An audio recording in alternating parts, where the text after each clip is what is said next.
नमस्कार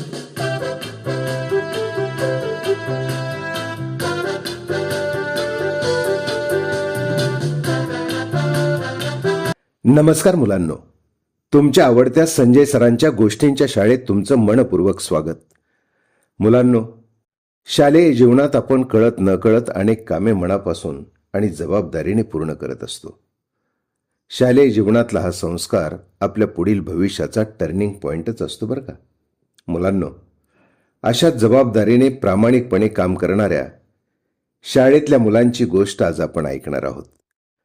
गोष्टीचं नाव आहे विश्वासाची चावी. मुलांनो, एका छोट्याशा गावातील शाळेत इयत्ता 1ली ते 7वीचे वर्ग होते. इंग्रजी सी आकारात बांधलेली शाळा, शाळेला पुरेसं मैदान, मुलं त्या मैदानात मनसोक्त खेळायची, अभ्यासही करायची.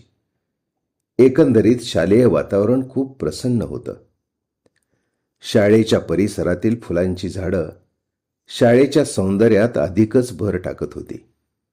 मुलांनो, इयत्ता 7वीच्या वर्गात नेहमीप्रमाणे गुरुजी गेले आणि म्हणाले, मुलांनो, आजपासून या वर्गाची जबाबदारी तुमची. सर्व विद्यार्थी आश्चर्यचकित झाले. गुरुजींनी आपल्या हातातली चावी टेबलावर ठेवली आणि म्हणाले, मुलांनो, ही वर्गाची चावी नाही तर विश्वासाची चावी आहे. दुसऱ्याच दिवसापासून वर्गातली मुलं जबाबदारीनं वागायला लागली. गटनिहाय वर्गातील दैनंदिन कामे करू लागली. वर्गाची स्वच्छता करू लागली. कोणी फळा स्वच्छ करायचा, कोणी खिडक्या उघडायच्या, कोणी फॅन लावायचा, कोणी ट्यूबलाईट चालू करायची. शाळा सुटल्यावर वर्गातील लाईट फॅन बंद केल्याची खात्री करूनच मुलं वर्गाबाहेर पडू लागली. वर्गाच्या दाराला कुलूप लावणारा मुलगाही जबाबदारीने आपलं काम पूर्ण करू लागला. मुलांनो, वर्गातला प्रत्येक विद्यार्थी पडेल ते काम करू लागला. वर्गातल्या प्रत्येक विद्यार्थ्याला आपली शाळा स्वतःचं घर वाटू लागली. विद्यार्थ्यांमध्ये प्रचंड बदल झाला. गुरुजींनी विद्यार्थ्यांचे खूप कौतुक केले. शेवटी गुरुजी म्हणाले, मुलांनो, मी तुम्हाला वर्गाची चावी दिली नव्हती, तर मी तुम्हाला जबाबदारीची चावी दिली होती आणि ती तुम्ही खूप छान सांभाळली बरं का. त्याबद्दल तुमचे सर्वांचे हार्दिक हार्दिक अभिनंदन.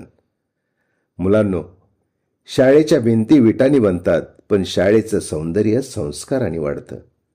म्हणून मुलांनो, घरात, शाळेत व अन्य तुम्ही कुठेही काम कराल तेव्हा ते प्रामाणिकपणे आणि जबाबदारीने पूर्ण करा. मुलांनो, गोष्टी संपतात, पण त्यातून मिळालेला विचार आयुष्यभर सोबत राहतो. पुन्हा भेटू संजय सरांच्या गोष्टींच्या शाळेत. तोपर्यंत रोज एक गोष्ट, रोज एक नवा विचार आणि रोज एक चांगलं काम. धन्यवाद.